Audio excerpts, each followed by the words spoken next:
The air in a lawyer's office has a weight to it, doesn't it? A heaviness that smells of old paper and settled dust, and on that bleak Tuesday afternoon, it also smelled of my brother's victory. I sat on a stiff leather chair, my hands clenched so tightly in my lap that my knuckles were white mountains on a pale landscape. Across the polished mahogany desk, Mr. Albright, a man who had known my father for 40 years, adjusted his spectacles and cleared his throat for what felt like the 100th time. But my eyes weren't on him. They were fixed on my brother, Richard. Richard, my younger brother by 3 years, was the sun around which our family had always orbited. He was golden, charming, and from the moment he could walk, he was destined for our father's world. Holloway and Sons Fine Furniture was more than a business.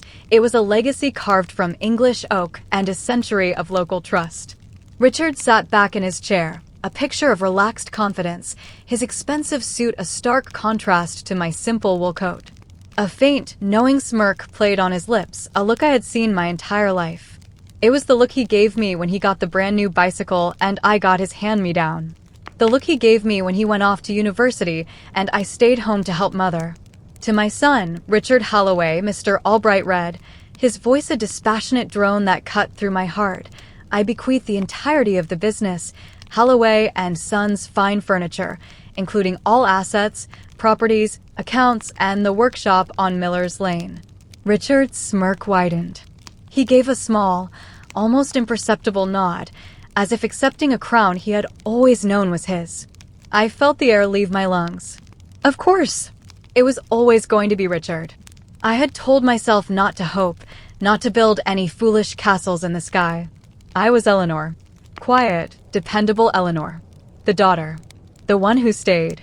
The one who nursed our mother through her long illness and then, in the final years, cared for our father as his strong hands grew frail and his memory began to fray. I was the keeper of the home, the tender of the hearth. Richard was the heir to the empire. And to my daughter, Eleanor Holloway, Mr. Albright continued, and I braced myself.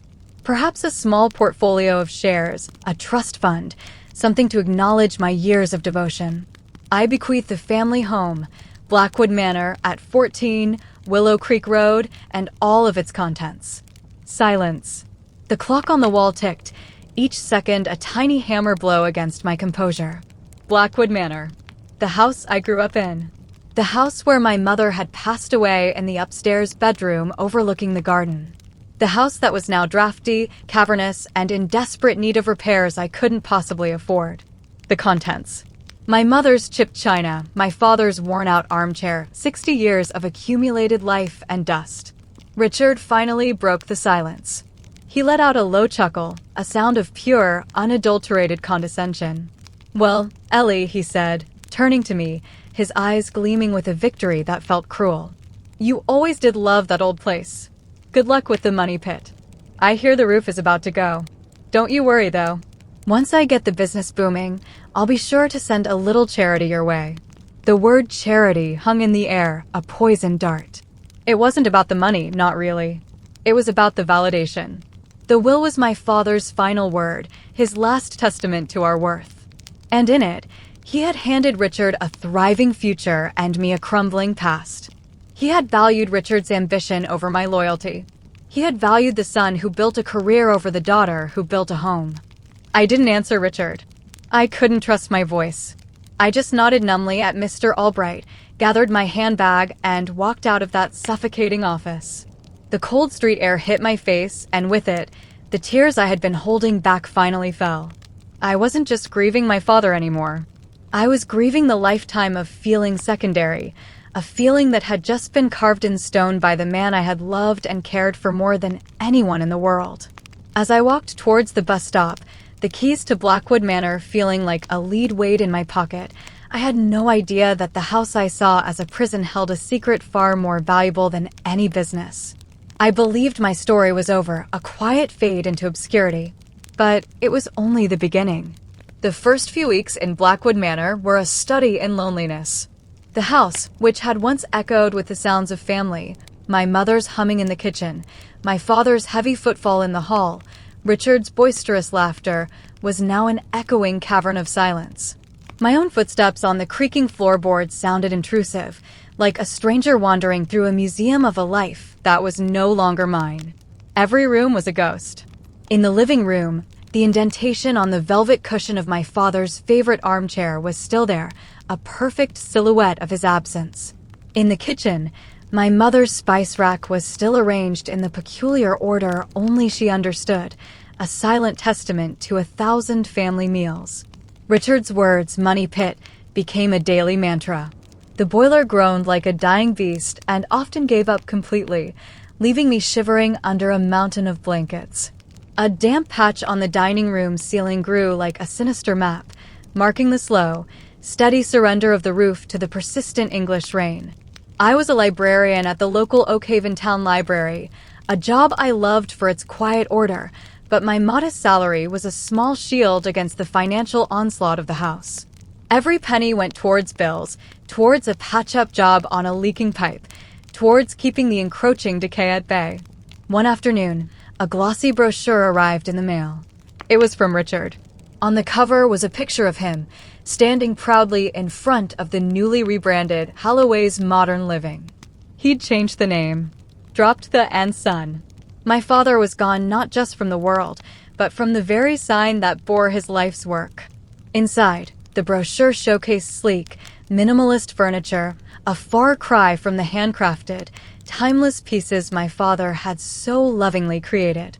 Richard was chasing trends, chasing quick profits. He'd called me a week after the will reading. The call wasn't one of concern. It was a business proposition. "Ellie, listen," he'd said, his voice slick with new authority. "I've had an offer on the old house. A developer wants the land. They're willing to pay a decent price. You could buy a nice little flat, something manageable, and have a good bit left over. It's the sensible thing to do. Sell Blackwood." I'd whispered into the phone, looking around at the walls that held every memory I cherished. "Richard, this is our home." He'd sighed, a long, impatient sound. "It's a pile of bricks and mortar, Ellie. It's an anchor around your neck. Dad would have wanted you to be practical. Dad would have wanted me to be practical." The word stung. Was that all my father had thought of me? As the practical, sensible one, destined to manage decline while Richard managed growth? I refused his offer, my voice trembling but firm. His response was a dry, dismissive laugh. "Your choice. Don't come crying to me when the whole thing comes down around your ears." After that call, a quiet resolve began to form within my grief. If this house was to be my only inheritance, my only legacy, then I would not let it crumble. I would honor the memories within it, even if no one else would. I started small. I spent a weekend clearing out the attic, a dusty repository of forgotten decades. I found my old school reports, my mother's wedding dress carefully wrapped in tissue paper, and a box of my father's old work clothes. The scent of sawdust and wood polish still clung to his denim overalls, and as I held them to my face, I wept. I wept for the father who taught me how to identify birds in the garden, for the man who would sit patiently for hours while I read him my childhood stories. Where had that man gone in his final wishes? The work was hard, and my hands, accustomed to the soft paper of books, became calloused and sore. I learned to patch plaster. I spent hours on a ladder, scraping away peeling, water-damaged wallpaper in the hallway. Underneath one of the layers, near the door to my father's study, I found something that made me stop. Faint pencil markings. A height chart. Ellie, age 6. Richard, age 3. And then higher up, Ellie, age 10. Richard, age 7. My father had marked our growth on this very wall. I ran my fingers over the faint lines, a wave of forgotten warmth washing over me. He had measured my height more times than Richard's. I'd been taller for a while. The more I worked, the more the house began to feel less like a prison and more like a partner in my grief. It held my history. It held my secrets. I wasn't just fixing a building. I was tending to the last physical piece of my family. The work gave me a purpose beyond my sorrow, a reason to get out of bed on the cold, dark mornings. I began to rediscover the garden my mother had so adored, buried under a jungle of weeds. I found her beloved rose bushes, still stubbornly producing pale, fragrant blooms. As I knelt in the soil, my hands covered in dirt, I felt a connection not just to my mother, but to the very land itself. It was during this time, while sorting through the mahogany desk in my father's study, a piece he had built with his own hands as a young man, that my journey took an unexpected turn. The study had been his sanctuary, a room that always smelled of pipe tobacco, old books, and lemon polish. I had avoided it, the silence in there too profound, too final. But the day came when I knew I had to face it. I methodically emptied the drawers, sorting through old invoices, tax returns, and stacks of woodworking magazines. In the back of the bottom right-hand drawer, hidden beneath a stack of yellowed schematics, my fingers brushed against something small and wooden. I pulled it out. It was a small, intricately carved rosewood box, no bigger than my two hands. It was beautiful, clearly my father's work. The lid was inlaid with a mother-of-pearl initial, E. My initial. My heart began to beat a little faster. I had never seen this box before. I tried to open it, but it was locked. A tiny, ornate lock, but no key. I searched the entire desk, every drawer, every nook and cranny. I looked in the pen holders, under the blotter, in the pockets of his old jackets hanging on the back of the door. The key was nowhere. The box was a puzzle, a final, silent communication from my father. What was inside? Why was it hidden? Why was it marked with my initial? For the first time in months, a feeling other than sadness or resignation took hold of me. It was curiosity. A flicker of hope, perhaps, that there was more to my father's story, and to mine, than what was written in his will. The locked box sat on my mantelpiece, a constant, silent question mark in the center of my quiet, lonely life. The rosewood box became my obsession. It was a tangible link to a secret, a mystery in a life that had become painfully predictable. Every evening after work, I would hold it, tracing the smooth, polished wood and the elegant E that my father had so carefully inlaid. The lack of a key was a torment. I imagined what could be inside. Old love letters? A piece of my mother's jewelry? Or perhaps just a sentimental trinket with no real value. Yet, something in my gut told me it was important. My father was not a man for frivolous gestures. Every action, every carved line in a piece of furniture had a purpose. My search for the key became a strange sort of treasure hunt through my father's life. I thought about the kind of man he was: methodical, sentimental, a lover of tradition and quiet beauty. Where would such a man hide a small, important key? I checked all the obvious places again and again. Then I started thinking about his habits, his private rituals. I remembered how he loved to read in the evenings, always in the same armchair, a volume of poetry often resting on the side table. He had a particular fondness for Keats. One Saturday morning, driven by a sudden hunch, I went to the bookshelf in the living room. His collection of poetry was there, untouched. I pulled out the worn, leather-bound copy of The Complete Works of John Keats. The binding was soft from years of use, the pages thin and delicate. As I opened the cover, my breath caught. Tucked securely inside the front board, held in place by a small flap of leather I'd never noticed, was a tiny brass key. It was old-fashioned and intricate, almost like a doll's key. My hands were trembling so badly I could barely hold it. I walked back to the mantelpiece, the key feeling warm in my palm.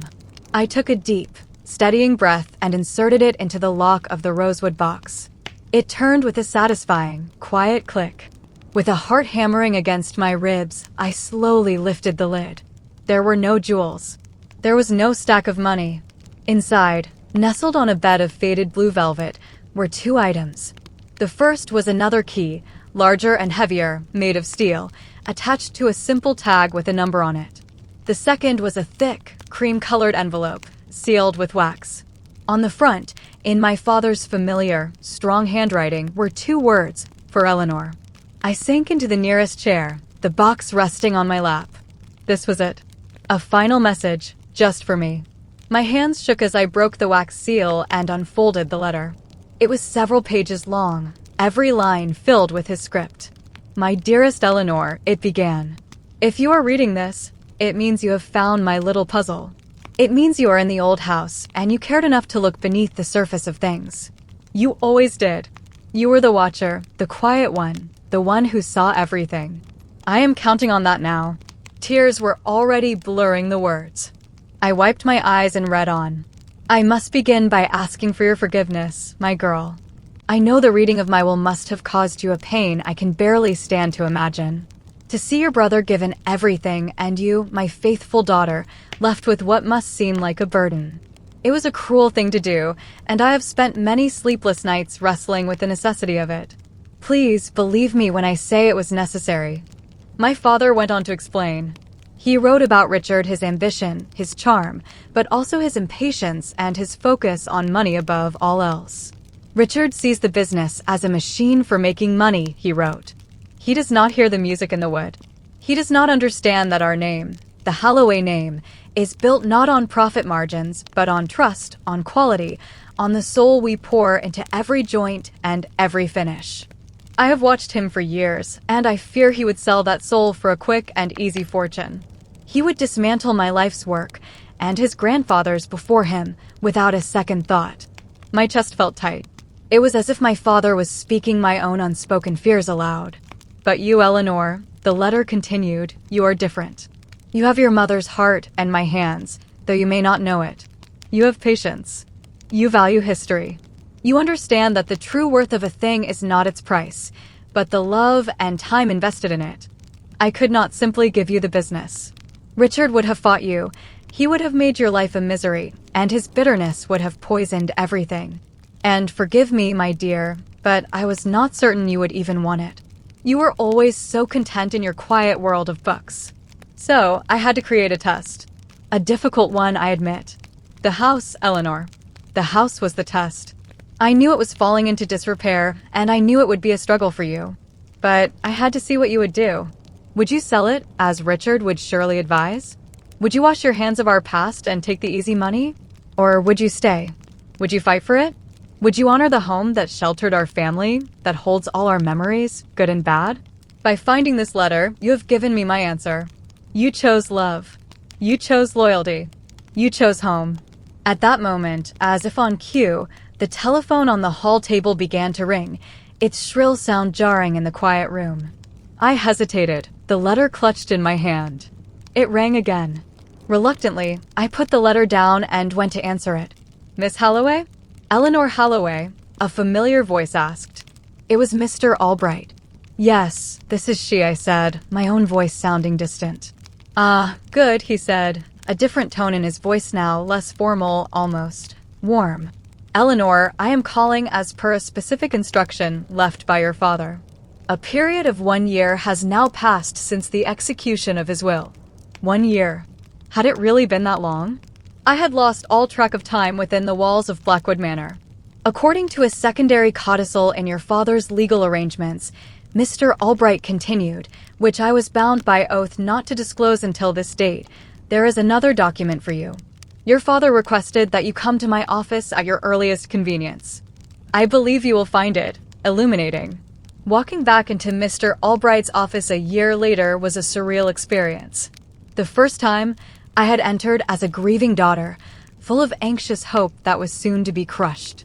This time, I walked in with my father's handwritten words burning in my memory and a strange, quiet strength I hadn't possessed before. The office looked exactly the same, the mahogany desk, the ticking clock, the scent of old paper, but I was different. The house had changed me. My father's test had changed me. Mr. Albright greeted me with a small, respectful smile. There was no sign of Richard. Eleanor, he said, gesturing for me to sit. Thank you for coming so promptly. He didn't engage in small talk.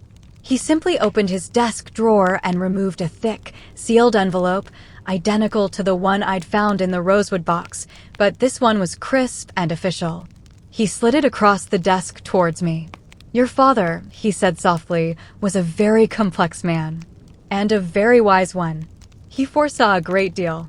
I took the envelope. My hands were steady this time. I opened it and began to read the dense, legal text. It was a codicil to the original will, a legally binding addendum. And it changed everything. The codicil stated that the bequest of Holloway and Sons' fine furniture to Richard was conditional. He was granted operational control, but not ownership of the controlling shares, the patents for my father's unique designs, or the company's significant investment portfolio.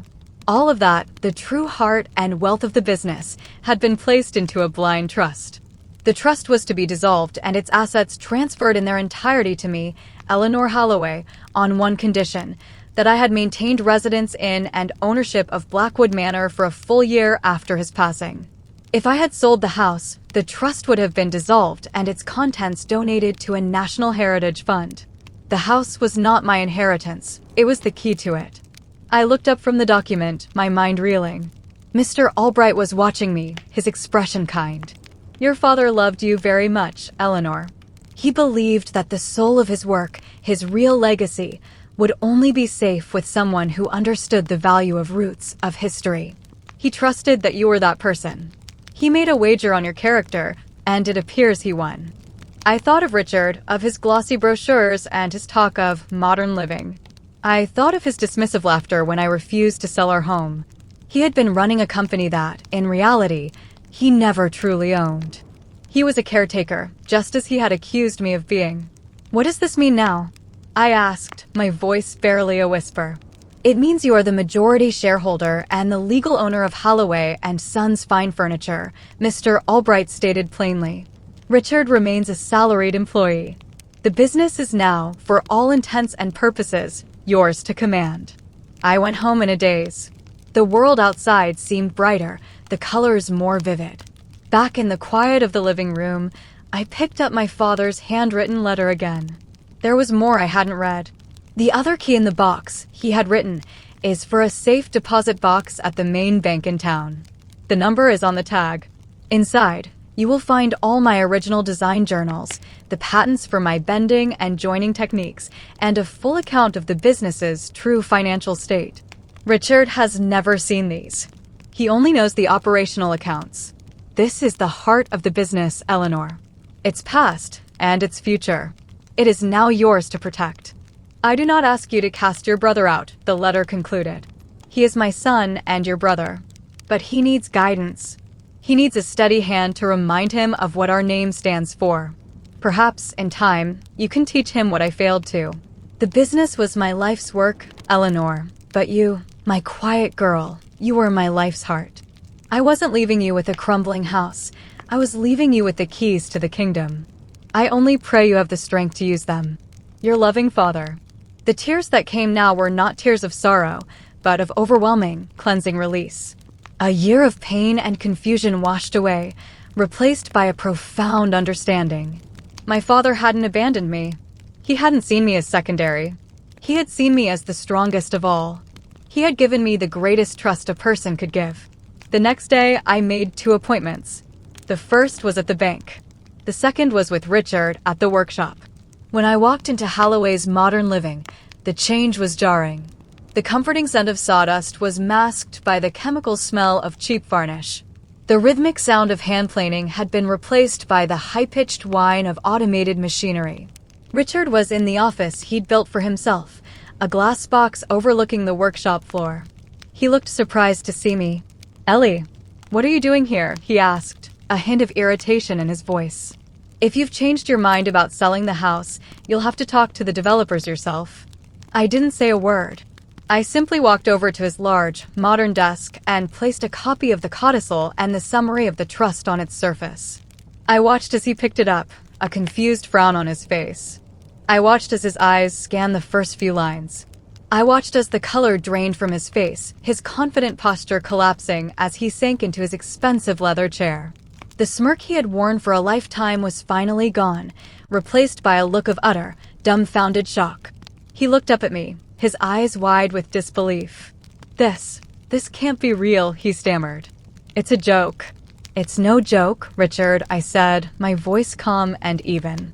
Dad was a very complex man. For a long moment, he just stared at me, the arrogant brother finally seeing his quiet, older sister for the first time. He saw not the keeper of a dusty house, but the guardian of his entire world. I didn't fire him. That wasn't my father's wish, and it wasn't in my heart to do so. But things changed. The name was changed back to Holloway and Sons Fine Furniture. We began reintroducing my father's classic designs, using the journals I had retrieved from the bank. I took over the financial and strategic side of the business, while Richard, humbled and for the first time in his life, uncertain, was left to run the workshop, but under my direction. Our relationship is not perfect. There is a tension there, a history that cannot be erased. But there is also a new, grudging respect. He is learning, slowly, to hear the music in the wood. I still live in Blackwood Manor. It is no longer a money pit. With the resources from the business, I have restored it to its former glory. The roof is sound, the walls are warm, and my mother's roses are thriving. It is not a burden or a prison. It is my sanctuary. It is my home. Sometimes, in the evening, I sit in my father's armchair, holding the empty rosewood box. I understand now that the greatest inheritance he left me wasn't the business or the money. It was the journey he sent me on. It was a year of solitude and struggle that taught me to find strength in myself. He gave me back my own history, and in doing so, he gave me a future I could never have imagined. The house was not the end of my story. It was the place where I finally learned how to begin it. The day after I showed Richard the codicil was the quietest day I have ever spent in the workshop. The whine of the automated saws was absent. The usual clatter and rush that Richard had instituted, a frantic pace that always felt at odds with the patient nature of wood, had ceased. I walked onto the main floor, the vast space smelling faintly of ozone and cheap lacquer, a ghost of the rich, sweet scent of oak and walnut I remembered from my childhood. The half-dozen craftsmen, men who had worked alongside my father for decades, stood by their silent benches, looking at me with a mixture of apprehension and curiosity. They knew something had shifted, the way animals sense a change in the weather. Richard was not in his glass-walled office. I found him in the small, dusty annex at the back of the workshop, the place where my father used to store his most precious slabs of timber. He was standing in front of a magnificent plank of baroque, his hand resting on its rough, figured surface. He didn't turn as I entered. He just stood there, his shoulders slumped, the expensive suit he wore looking like a costume on a man who had forgotten his lines. "He never told me about this room," Richard said, his voice flat, hollowed out. "I thought it was just old storage. I was going to have it all cleared out next month for a new spray painting booth." I looked around the annex. It was a cathedral of wood. Ancient, seasoned timber was stacked with reverent care, each piece labeled with my father's precise script, English walnut, felled 1988, for the Ashworth Commission. Bog oak, EST 3,000 years, from the Fenlands. This wasn't storage. This was the company's soul. This was the raw material for masterpieces my father had planned, but never had the chance to build. Richard's plan to replace it with a paint booth felt like a sacrilege. "He never told me about a lot of things," Richard continued, finally turning to face me. The defiance was gone, replaced by a raw, wounded confusion I had never seen in him. "Why, Ellie? Why would he do it like this? Why make me a fool?" I didn't have an easy answer. I think I began slowly, choosing my words with the care of someone handling fragile glass. He was afraid. Afraid of what would be lost. This, I said, gesturing to the incredible wood around us. He was afraid you didn't see this. "I see board feet.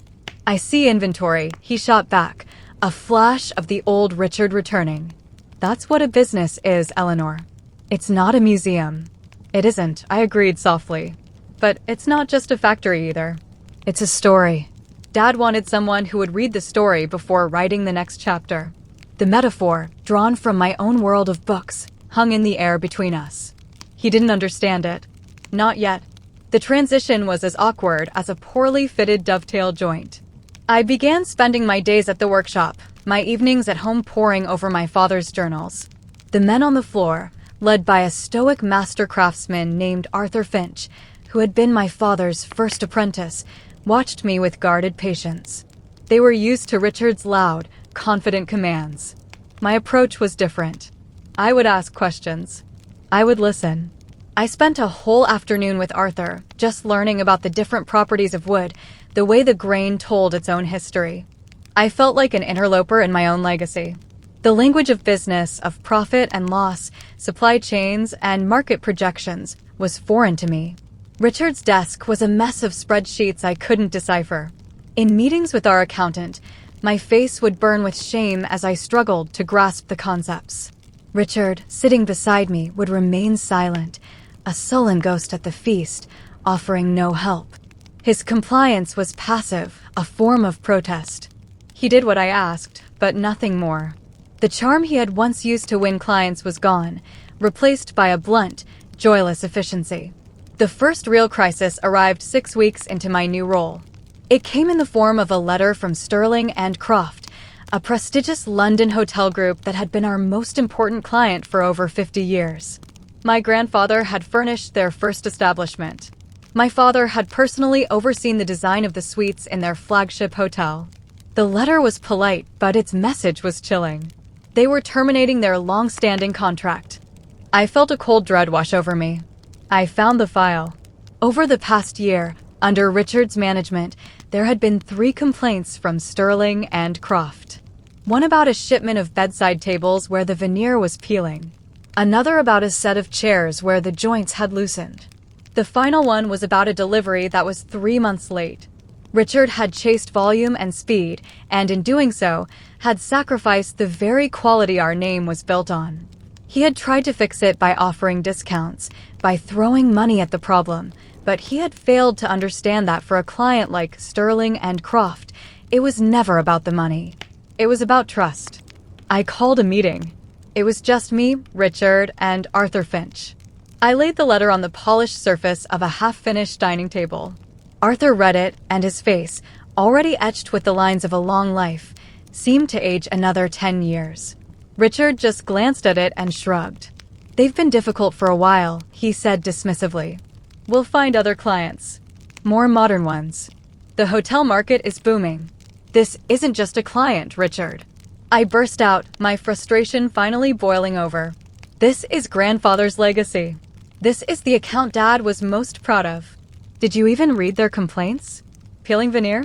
We don't use veneer. Holloway furniture is solid wood." Richard's face hardened. "We do now. It's faster. More cost-effective. It's what the market demands." "No." Arthur Finch's voice, normally quiet and gravelly, boomed through the workshop. He had been silent until now, but he stepped forward, his eyes blazing with a righteous anger. "That is what you demand, Richard. Your father would turn in his grave. He taught me that a man's reputation is in his work. What have you done to his? To ours." The old craftsman looked at Richard with profound disappointment, a look that seemed to wound my brother more than anything I had said. Richard flinched as if struck. He opened his mouth to retort, then closed it.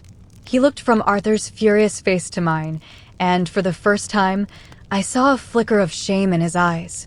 He turned and walked out of the workshop without another word. That evening, I sat in my father's study at Blackwood Manor, the letter from Sterling and Croft on the desk in front of me. The house was quiet, the repairs I'd initiated almost complete. The damp patch on the ceiling was gone, the walls were freshly papered, and a gentle warmth radiated from the new boiler. The house was healing, but the business was ailing. I felt the weight of my father's trust, of his wager on my character, pressing down on me. He had trusted me to be the keeper of his legacy, and I was failing. I picked up one of his journals. It was from 1975, the year he took over the business from my grandfather. I read about his own fears, his own sense of being overwhelmed by the weight of his father's reputation. "Father was a giant," he wrote. "How can I possibly fill his shoes? The only thing I know to do is to hold fast to the principle he taught me. The wood tells you what it wants to be. You just have to be quiet enough to listen. The wood tells you what it wants to be."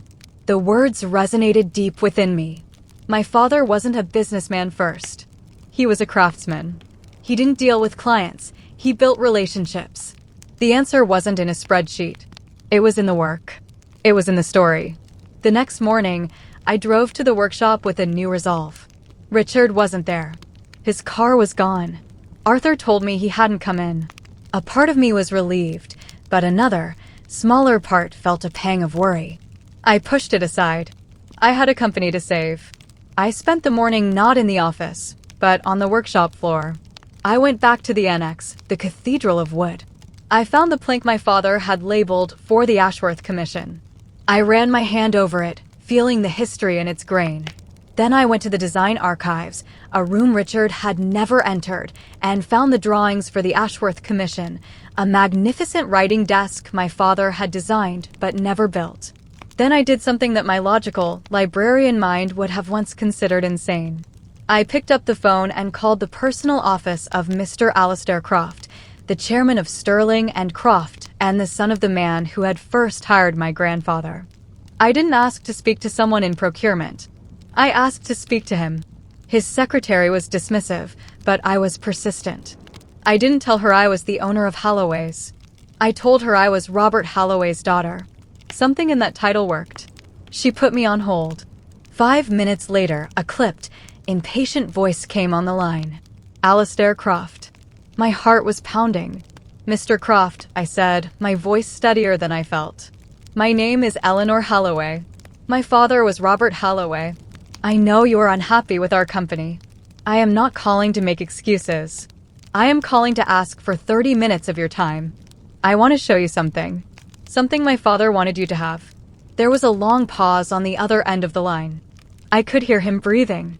Your father, he said finally, his tone softening almost imperceptibly, was a man of his word. A rare thing. Very well, Miss Holloway. My office. Tomorrow at 10. When I hung up, Arthur was standing nearby. He had overheard. What will you show him? He asked, his brow furrowed. A story, I said, looking towards the annex. And I'm going to need your help to tell it. We worked all day and late into the night. We didn't build the desk, of course. That would take months. But with Arthur's guidance, we took that magnificent slab of Baroque and we cut the first piece. We planed it by hand until the swirling, chaotic beauty of the grain was revealed, shining like marbled honey under the workshop lights. We shaped the first leg, using one of my father's old templates. We didn't create a piece of furniture. We created a promise. A promise made of solid wood. The next morning, I drove to London. In the back of my small car, carefully wrapped in soft wool blankets, was the single, perfectly shaped leg of the Ashworth desk, the original design drawings, and a small, hand-carved box made from an offut. I was terrified. I was a librarian on my way to meet a titan of industry. But as I clutched the steering wheel, I felt my father's presence with me. I wasn't just Eleanor the librarian anymore. I was Eleanor Holloway, and I was going to finish my father's story. The lobby of the Sterling and Croft headquarters in London was a world away from Blackwood Manor. It was a cavern of polished marble and hushed efficiency, a place where ambition was a currency and sentiment felt like a liability. I clutched the canvas bag containing the leg of the desk, the cool, smooth wood a reassuring anchor in this sea of corporate gloss. I, Eleanor Holloway, a town librarian in a sensible coat, felt utterly and completely out of place. But the memory of my father's words, the wood tells you what it wants to be, was a quiet mantra in my mind. Alistair Croft was an older man, sharp-featured and dressed in a suit so exquisitely tailored it seemed to have been woven around him. He did not smile. He gestured to a chair opposite his vast, empty desk in an office that overlooked the city like a hawk's nest. You have 30 minutes, Miss Holloway, he said, his voice as crisp as a new banknote. I didn't sit down immediately. I walked to the space in front of his desk, took a breath, and knelt to open my bag. I didn't begin with apologies or business talk. I carefully unwrapped the single, perfectly formed leg from its wool blankets and placed it on the floor. Next to it, I unrolled my father's original, hand-drawn schematics for the Ashworth desk. Finally, I placed the small, hand-carved rosewood box, the one that had held my father's letter, on the corner of his desk.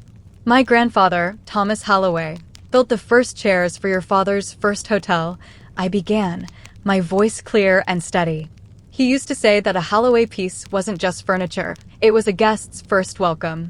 It had to be honest. It had to be strong. It had to be true. Alistair Croft watched me, his eyes unreadable, his hands steepled before him. My father, Robert, believed the same. I continued, my gaze fixed on his. He was not a man who understood shortcuts. The complaints you have made against our company in the last year, they are valid. The work was not honest. It was not true. It was not Holloway work. It was my brother's attempt to build a future by forgetting the past. I gestured to the items on the floor. My father was designing this desk for your father just before he passed away. He called it the Ashworth desk. He never got to finish it. The wood is a piece of Baroque he had been saving for 30 years, waiting for a project worthy of its story. This leg is the first piece. It was hand-planed and shaped yesterday by Arthur Finch, my father's first apprentice. This is our welcome. This is our apology. It is the only language we have left that feels true. For a long time, there was only silence. Mr. Croft finally leaned forward. He didn't look at me. He looked at the design drawings, his eyes tracing the elegant lines my father had drawn. Then, he rose from his chair, walked around the desk, and crouched down. He was a man of immense power and wealth, yet he knelt on the floor of his office. He ran his hand, not over the wood, but just above it, as if he could feel its warmth, its life. "My father loved yours," he said, his voice suddenly thick with an emotion I had not expected. He said Robert Holloway was a poet who wrote in wood. After he died, I received a letter of condolence from your father. He didn't offer platitudes. He sent me a small, carved bird, a robin. He wrote that it was carved from the branch of an apple tree my father had admired in his workshop garden. That is the man I remember. He stood up and looked at me, truly looked at me, for the first time. "The contract is terminated, Miss Holloway. That stands. A relationship built on 50 years of trust was broken. It cannot be fixed with a single, beautiful piece of wood." My heart sank. I had failed. "However," he continued, a new light in his eye, "we are renovating the entire west wing of our original hotel. The Heritage Wing. The board wants a modern designer, someone trendy. I have resisted. I believe that wing needs a soul, not a trend." He paused, his gaze intense. "If you believe you can put the soul back into your company, then you can put the soul back into my hotel. I am not offering you a contract. I am offering you a challenge. Furnish one suite. The presidential suite. Show me what the Holloway name means now. You have 3 months. If the work is true, as you say, we will discuss the rest of the wing. If it is not, you will not hear from me again." It was a lifeline. A terrifying, exhilarating, almost impossible lifeline. I walked out of that office not with a contract, but with something far more valuable, a chance. A chance to rebuild, to prove that my father's legacy was not dead. When I returned to the workshop, the atmosphere was heavy. Richard's car was back in its spot, but he was nowhere to be seen. The men worked in a subdued quiet, their movements listless. I found Arthur and told him everything. His tired eyes lit up with a spark I hadn't seen since my father was alive. "The presidential suite," he breathed, a smile spreading across his face. "Your father had a design for that too." We spent the rest of the day in a flurry of activity, pulling old drawings, selecting the perfect timber from the annex, the quiet hum of purpose returning to the workshop. It felt like coming home. That evening, I drove back to Blackwood Manor, exhausted but filled with a nervous energy. As I pulled into the drive, I saw a figure sitting on the front steps, his head in his hands. It was Richard. The porch light I had fixed cast a pale glow on his slumped shoulders. He looked up as I got out of the car, his face pale and drawn. "I came to see the money pit," he said, his voice raspy. He gestured vaguely at the house. "You fixed the roof. The garden. It looks like it did when Mum was here." I stood on the path, the car keys cold in my hand. I didn't know what to say. "I drove around all day," he confessed, not looking at me. "I went to our old school. The park where Dad taught us to ride our bikes. All I could think about was him. And you. How you stayed. How you took care of everything. Of everyone. And all I did was mock you for it." He finally lifted his head, and his eyes were glistening with unshed tears. I was so angry at Dad for what he did. For tricking me. But he wasn't wrong, was he? I would have sold it all, Ellie. The wood in the annex, the old designs, the name. I would have sold it for a quick profit and called it progress. He knew me better than I knew myself. He stood up, his tall frame seeming smaller, less imposing. "I don't belong here, Ellie. Not in this house, not in that business. It's yours. It always should have been." He started to turn away, to walk into the darkness. "Richard, wait," I called out. He stopped but didn't turn around. "I can't do this alone." He let out a harsh, broken laugh. "Looks like you're doing just fine." "I got us a chance," I said. "The Sterling and Croft account. The presidential suite. I have Dad's designs and Arthur's skill and the heart for it. But you know how to run the schedules. You know how to talk to suppliers. You know how to make the numbers work. I don't know how to do that. Dad left me the soul of the business, Richard. But a soul still needs a body to live in. We need each other. If you're willing." He turned around slowly. The arrogance was gone, the smirk a distant memory. In its place was a vulnerability I had never witnessed. "Why?" he asked, his voice cracking. "After everything?" "Because you're my brother," I said simply. "And because Dad didn't ask me to cast you out. He asked me to guide you. He asked me to teach you to hear the music in the wood. 2 years have passed. The workshop is a different place now.